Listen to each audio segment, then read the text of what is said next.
gente está agora no ciclo de poesia. Estamos aqui hoje com o poeta Fabrício Cossaletti, que já publicou alguns livros já de poesia.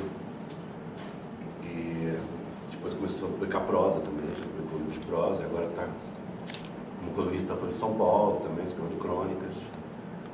E vai lançar mais 4 livros agora, enquanto agora até em 2 anos no máximo, sai mais 4 livros seus, né, Fabrício? O Fabrício está aqui, então, vamos conversar com ele. Está aberto à vontade, a hora que você quiser fazer perguntas para ele. Podia começar falando um pouco do teu começo mesmo como poeta, né, Fabrício? Como é que você começou a escrever? Eu comecei a escrever com 15 anos, lendo poema e apostila de escola, no colegial e tal.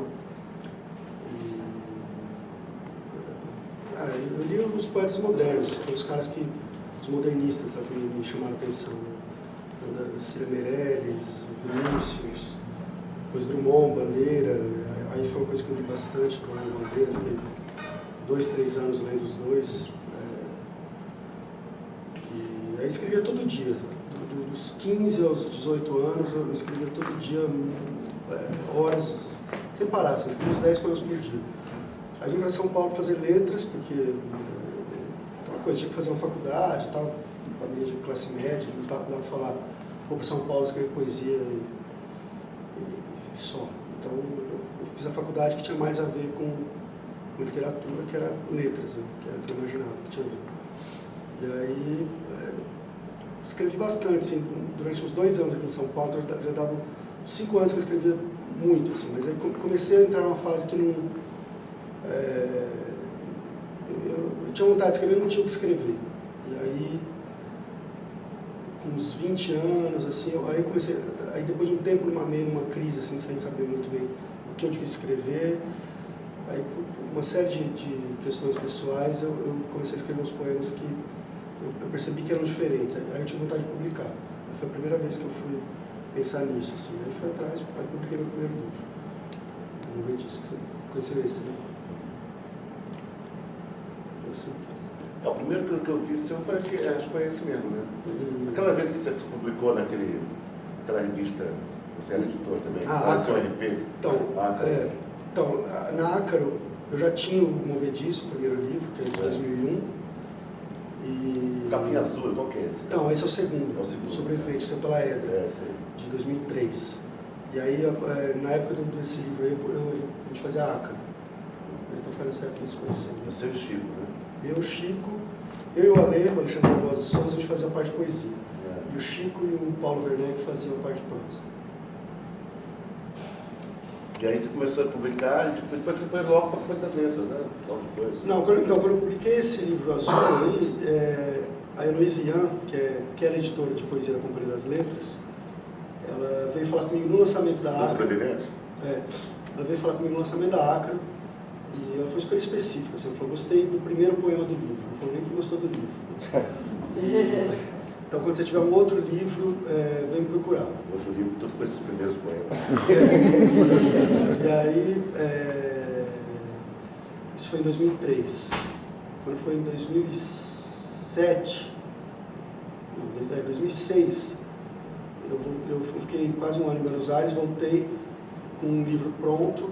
Esse de prosa? Não, esse eu escrevi depois, de poesia. E apresentei para ela. E aí ela gostou e a gente resolveu, porque o livro é curto, e aí a gente resolveu publicar os 2 anteriores, mais esse novo. Aí como esse novo tinha 2 partes muito diferentes uma da outra, eu aproveitei, já que ia sair no livro só, fingi que eram 2 livros. Eu fiquei com um cara que ia publicar 4 livros. Tem um poema pra gente, Esquimó, o último livro. Vamos ver esse aqui, chama Feliz com as Minhas Orelhas. Como sou feliz com as minhas orelhas. Saber que depois de tudo, elas não me abandonaram, não me maltrataram, não me julgaram mal. Pelo contrário, me esperaram esse tempo todo de braços abertos e nunca botaram outro malandro no meu lugar. Como sou feliz com as minhas orelhas. Não, você falou dessas referências na poesia e essas referências na literatura. Você tem... Na prosa? Na prosa. Então, o primeiro cara que eu adorei ler, assim, sem aquela coisa de ler, gostar, mas Eu li a prosa um pouco como eu vejo cinema, por exemplo, como eu vejo teatro e tal. Eu não vejo teatro quase, mas... eu posso gostar muito, mas eu não sinto vontade de fazer, entendeu? Era assim com prosa. Aí quando eu li Cortázar, o Cortázar e o Radonassar foram os primeiros caras que eu senti inveja, assim, vontade de escrever. Porque eu acho que era coisa do ritmo, né? Os dois são muito bons de ritmo e tal. Aí depois mas eu achava muito difícil, assim, o Cortázar é um cara que estimula, tem aquela coisa jazzística e tal, mas ao mesmo tempo é muito sofisticado, né? Para você começar dali é complicado. E o primeiro cara que me deu a sensação de que eu conseguiria fazer alguma coisa parecida foi quando eu li o Hemingway, que é um cara totalmente fora de moda. Mas eu comecei a entender como funcionava, assim, aquela coisa da frase curta e muito concreta, ele não fica explicando nada, não tem subjetividade. Porque eu li a Clarice Lispector, por exemplo, e falava, não tem fim isso, né? Ela vai até onde dá para ir no coisa, não vou conseguir mais além disso e nem metade disso, então não tem como escrever a partir daí. E o Hemingway não tem isso, ele é tudo muito conciso, muito elíptico e tal, e foi uma coisa que começou a partir da leitura do Hemingway, mas aí continuava gostando do Cortázar e tudo isso. Eu comecei a organizar, a ter ideias para escrever prosa. Seguinte, eu tenho muito pudor assim, com esse negócio de falar de cidade e tal. Eu moro em São Paulo há 15 anos, mas sempre me coloquei meio como... Nunca entendi São Paulo. Eu acho que eu levei uns 3 ou 4 anos para entender a ligação da doutora Arnaldo com a Consolação e a Teodoro Sampaio, sabe? Não, sério, assim, a geografia eu não entendia nada, assim. Demorei muito para entender.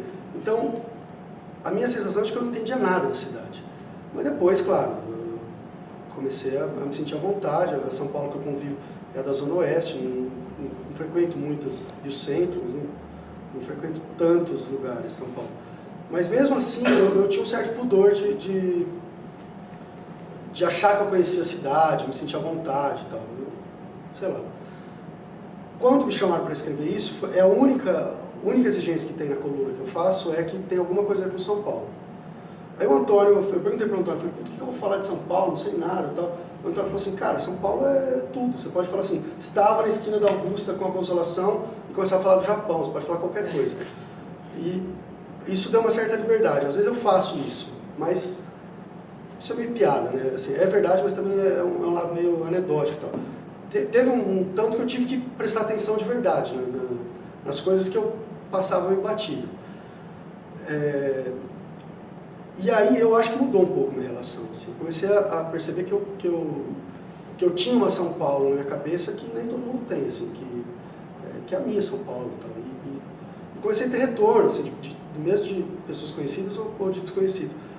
E isso me ajudou a ir atrás de outras coisas também que eu não ia, que eu não prestava atenção. Eu me obriguei a encarar certas coisas que eu não sabia o que dizer daquilo. Eu gostava da Liberdade, do bairro da Liberdade. Mas não sabia o que fazer literariamente com aquilo. Eu tinha medo de ficar ou piegas, ou muito... como fala isso? Muito pitoresco, muito indo atrás do um romantismo barato, assim, do exótico e tal. Isso me preocupou, mas... sei lá, hoje eu me sinto totalmente à vontade na Liberdade, falo com naturalidade. Mas acho que foi a coluna que me obrigou a pesquisar aquilo, por exemplo. Isso é um exemplo. Você era uma geração de escritores daquela época, dos anos 80. E agora tem essa turma de vocês, que é você, o Chico, o Antônio Prata, e coincidentemente são amigos também, né? E meio que escrevem, foram mesmo não já dizer o mesmo caminho literário, nada disso. Mas tem uma similaridade assim, no trabalho de vocês, assim, e coincidentemente até saiu, por exemplo, um livro do Chico sobre Cuba e o seu sobre a Argentina, né? Assim, mas o meu não é da coleção, né? Não, sei que não, você não é do Amor Expresso. Mas assim, parecia até, disso, né? Porque o livro do Chico tinha essa coisa com Cuba e você tinha com Buenos Aires, né? Você vê essa coisa, essa ligação entre vocês, assim, tem realmente, cara, além da troca de ideias de vocês são amigos, Werneck também, né? O Chico é responsável por 80% do que eu tenho na minha vida em São Paulo, o Chico que me apresentou, assim, né? É o cara que mais importante da minha vida em São Paulo. Ele me apresentou para todas essas pessoas, para o Paulinho, para o Antônio, para o Cuenca. Então, assim, eu acho que se não fosse o Chico, eu não sei nem se eu seria amigo dessas pessoas, porque eu não sou um cara muito eu não gosto muito dessa coisa de escritores se reúnem para ficar falando de literatura. Eu gosto de falar de literatura, mas eu acho que eu tinha uma resistência. O Chico acabou me colocando nessa. Então, assim, todo texto que eu publico passa pela mão dele. Assim, é difícil publicar um texto que o Chico não aprova. Sei que não é exatamente o que você está perguntando, mas... Então, assim, com ele a minha afinidade é total. Assim, eu leio tudo que ele escreve, ele lê tudo que eu escrevo, ele dá sugestões em todos os textos que eu escrevo e tal. É difícil eu conseguir, além ele falar assim, isso aqui é uma porcaria por causa disso. É difícil eu falar, não é, eu seguro essa e tal. Agora, com o Antônio, com o Cuenca, com o Daniel Galera, são os prosadores que eu já li, assim, da minha geração. Eu sinto algumas afinidades, assim,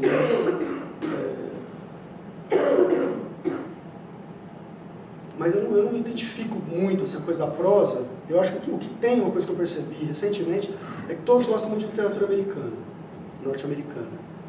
E que é um pouco essa coisa da literatura que vem do Hemingway e tal, e dos beatniks, tudo isso que é essa coisa concreta, né? Não tem muita subjetividade explícita, né? Não tem essa... Isso é uma coisa que eu acho que todos esses caras têm. O Daniel Galera parece um escritor americano, né? O estilo dele, tá? No bom sentido. Agora, na poesia, eu gosto muito da Angélica Freitas, por exemplo, que eu fiquei amigo depois de ter lido o livro dela, que é da minha geração. Tal. Acho que o Esquimó deve muito ao Milkshake e tal. O Fabiano Calisto. Assim, eu me identifico com essas pessoas, mas eu não sei dizer exatamente o que a gente tem em comum, entendeu? Mas aí eu leio muita poesia francesa, eu consegui ler bem, assim. A gente fez um grupo de estudos do Baudelaire e estudamos 6 meses do Baudelaire, quase as Flores do Mal inteiro. Tudo que tem de tradução do Baudelaire e tal. Rimbaud, mesmo sem saber francês, eu já sei francês do Rimbaud, porque eu já li também tudo muitas vezes. Mas é assim, é uma luta, entendeu? Agora, eu gosto mais de poesia, eu queria ficar lendo só poesia, mas não dá pra mim, é difícil. Tem uma pergunta, tem nada a ver com essa coisa. Você falou do Raduan Assar e você acha que você gosta dele pela escrita ou porque tem alguma coisa pessoal, de origem, a ver com você? Não, tudo que eu gosto é pessoal, não gosto de nada pessoal. Não, eu gosto de tudo do Raduan Assar. Eu gosto da escrita, porque ele tem uma escrita que é muito poética e ao mesmo tempo é poético, elevado e coloquial ao mesmo tempo. Né? Então é uma coisa que acho que, não sei se é o Bose que fala, que vem do romance mediterrâneo e tal, aquela linguagem, tem uma linguagem meio bíblica, né, nele, mas é um bíblico caipira do interior de São Paulo, isso tem, né, nele. Né? Foi a primeira vez que eu vi uma coisa que não era aquele... Porque o Paulo Henriques Brito tem um ensaio que ele fala sobre preconceito em tradução de diálogos de literatura. Que ele fala que nos Estados Unidos tem uma vantagem, que o livro clássico da literatura americana é o Huckleberry Finn, As Aventuras de Huckleberry Finn. E o Mark Twain colocou um narrador que é um analfabeto. Então, o fato do narrador ser um analfabeto, o livro inteiro era uma linguagem, um dialeto do sul, um dialeto mais pobre sintaticamente, etc. Então, assim, com isso ele estourou qualquer preconceito de qualquer escritor americano. Ele fala então, o modelo deles, o clássico deles é um clássico tosco. Então, ele fala que qualquer escritor de terceira categoria nos Estados Unidos sabe fazer um diálogo verossímil. E no Brasil, o clássico é o Machado de Assis, que é um inglês do século XVIII, né? Então, tudo é muito elevado, até afetado, maravilhoso, genial, etc. Mas, enfim, a linguagem é muito elevada. Então, a partir daí, assim, a coisa do coloquial ficou muito complicada. E ele fala que os únicos escritores que conseguem fazer diálogo verossímil no Brasil são escritores regionalistas. E ele, Graciliano Ramos, ele fala, mas aí é fácil, assim, ele só consegue fazer quando o nordestino retirante. Então, o baiano caricato, entendeu? Mas não tem um cara da cidade, não tem um cara de Londrina, um cara de Bauru, falando como se fala. Que não peço-lhe que me conte a sua história. Ninguém fala assim, mas ele fala que os escritores brasileiros, quando vão escrever qualquer personagem urbano, aí o cara engessa, não consegue fazer um diálogo realista, verossímil e tal. Bom, então assim, o Radonassar, eu acho que ele foi a primeira vez que eu vi a coisa funcionar literariamente e ao mesmo tempo ter um paralelo com uma realidade da qual era muito íntimo. Então, eu me identifiquei completamente quando eu li. Assim. E tem aquela coisa do esporro, né? Aquela coisa rambodiana, revoltada e tal. Quando eu li isso com 20 anos, eu enlouqueci. Não, O Grande Sertão Veredas é o melhor livro que eu já li. Assim. E quando eu li, todo mundo falava, é difícil. Eu fiquei adiando um tempão para ler, porque falavam que era difícil. Eu fui lendo os contos primeiro. Só que eu acho mais difícil, foi mais difícil para mim ler o Sagarana do que ler o Grande Sertão. Porque quando eu li o Grande Sertão, parecia meu avô falando. Porque meu avô era peão e tal. Então, eu não tive dificuldade nenhuma. Eu li o Grande Sertão em uma semana, completamente apaixonado. Até eu nunca tive coragem de reler o Grande Sertão. Mas foi a maior experiência estética assim, que eu tive, foi o Grande Sertão, eu adoro. Mas assim, é um escritor que é igual você olhar pro Michelangelo, assim, sabe? Eu olho uma coisa do Michelangelo, não tenho vontade de fazer uma estátua. Se você vê o Grande Sertão Veredas, não dá pra você sair escrevendo nada, entendeu? É outro mundo, assim, o cara inventou um universo, né? Uma epopeia ali brasileira e tal. E na prosa, Fabinho, você falou que você tem uma ideia, vai lá, mas de onde você vai buscar essas ideias? Eu só escrevo, tudo que eu escrevo parte de coisas autobiográficas, mas isso é mal compreendido, assim, porque as pessoas acham que você é um adolescente confessando crimes, né? Não é isso, assim, eu parte de coisas autobiográficas são as coisas que eu conheço, assim, eu adoraria falar de outras pessoas, eu falo muito de mim, não é porque eu sou um egocêntrico, é porque a pessoa que eu mais conheço sou eu. Então, assim, eu acho que assim, eu tento, se eu não tivesse lido esses caras que falam de um ponto de vista muito pequeno, porque estou falando, o Guimarães Rosa é um cara que cria um universo, é um negócio muito poderoso, assim, não dá, é intimidador, essa é a questão. Você leu o Guimarães Rosa, você leu o Drummond falando, esse é tempo de partido, tempo de homens partidos, o cara descrevendo a Segunda Guerra Mundial, não dá, cara, você tem 15 anos, você vai ler aquilo, você fala, não vou descrever o quê, sabe? O Walt Whitman, né? O Walt Whitman, mas o Walt Whitman é um cara que parte do eu, né? Daquele eu americano primitivo e tal. É um cara que dá vontade de escrever o Walt Whitman, mas também, essa coisa da grandeza absoluta. Quando eu li o Bandeira, falando, tô aqui fazendo meu café, acendendo meu cigarro, pensando nas mulheres que amei e tal, esse é meu poema preferido, que é o poema Só para Já Meu Vale. Quando eu li essas coisas, eu falei, puta, eu vou escrever, é isso que eu quero fazer. E a partir daí, as coisas foram se desdobrando. Então, assim, eu parto de um ponto de vista pessoal e autobiográfico, mas com os contos que eu escrevo, com a prosa, fica muito claro isso. Assim. O meu único romance, uma novela de 90 páginas, os 3 primeiros capítulos são exatamente o que aconteceu. Então, assim, é ali eu tentando capturar a matéria do que aquilo vai virar. A partir dali é tudo mentira. Só que eu consegui entrar no universo, entendeu? Eu consegui abrir alguma coisa na minha cabeça que eu acho que assim, eu já vi um ensaio, não sei de quem, falando do Hemingway, que era assim, o Hemingway não tem imaginação, ele precisa viver para escrever. O James Joyce tinha imaginação. Não sei se era o James Joyce. Thomas Mann, não sei. Mas era assim, e o cara dividia isso, escritores que precisam viver porque não têm imaginação, escritores que não precisam viver porque não têm imaginação. É só um jeito de dar o estalo, eu acho, sabe? É só um ponto de partida, não um ponto de chegada. Então eu acho que tem uma coisa muito pobre da recepção dessas obras que parecem autobiográficas, que são as pessoas que falam assim, esse cara é o autobiográfico, ele é contra a imaginação. Eu acho que é isso, entendeu? Eu acho que é só um cara que parte dali. Então assim, eu sou desses caras sem imaginação. Então, só que as pessoas acham que eu tenho menos imaginação do que eu tenho, essa é a questão. Então assim, eu parto de coisas autobiográficas, mas aí eu vou embora, entendeu? Agora eu acabei de escrever um conto que trata de uma viagem que eu fiz 10 anos atrás. Fui para o Chile, com o Chico e com o Caio, um primo meu.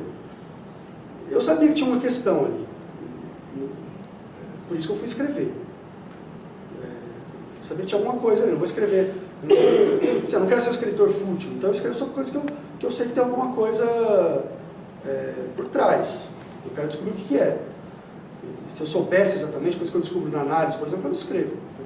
Depois que está pronto o texto, eu não sei se ele é exatamente o que estava na minha cabeça, ou seja, o que era a verdade daquilo, e eu cheguei na verdade pela mentira.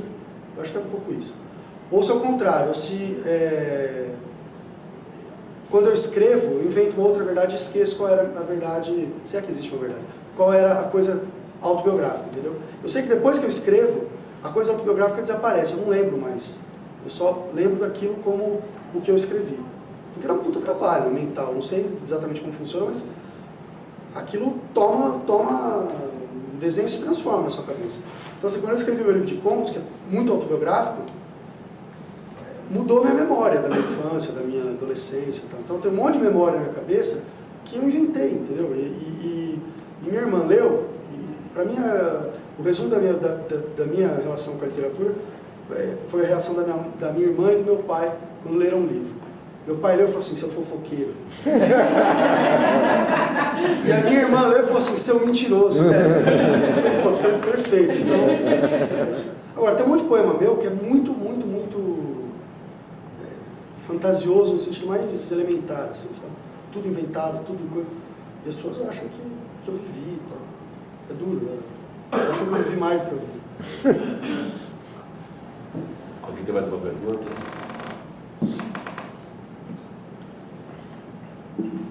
Então acho que é isso. Você quer fazer algum comentário final, Fabrício? Eu quero ler um poema. Bacana. Do Bortolotto. Gosto muito desse poema aqui. Eu achei que ia ser uma leitura de poemas, eu falei, vou ler um livro. Tá. Chama o nome do livro. Estou com esse livrinho lá em casa e ele me faz companhia. Deixo ele de lado entre a digital e o Aurélio e de vez em quando vou lá e capturo um verso. Velas nos pés e fogueiras no jardim. Esse livrinho lá em casa me salva de tecer comentários nas reuniões de fim de tarde. É o meu salvo-conduto pela terra devastada. Me livra da angústia de ser o marido exemplar, o bom pai assustado, chutando a porta da geladeira, num momento de horror, jogando fora pratos e frigideiras. E no mundo inteiro você pode encontrar homens tristes como eu, que são salvos por esses livrinhos de bolso que costumavam me entreter na porta do cinema, com meu bilhete na amonçoada, da ansiedade de fugir desse mundo, sem moinhos nos cartões postais, como nos calendários da minha infância, sem umbigos de loiras e toda aquela perversidade momentânea que costuma assaltar pobres homens como nós. Homens tristes com seus livrinhos de bolso, homens paralisados frente ao irremediável, com suas vidas tristes e sem solução. Adoro esse poema.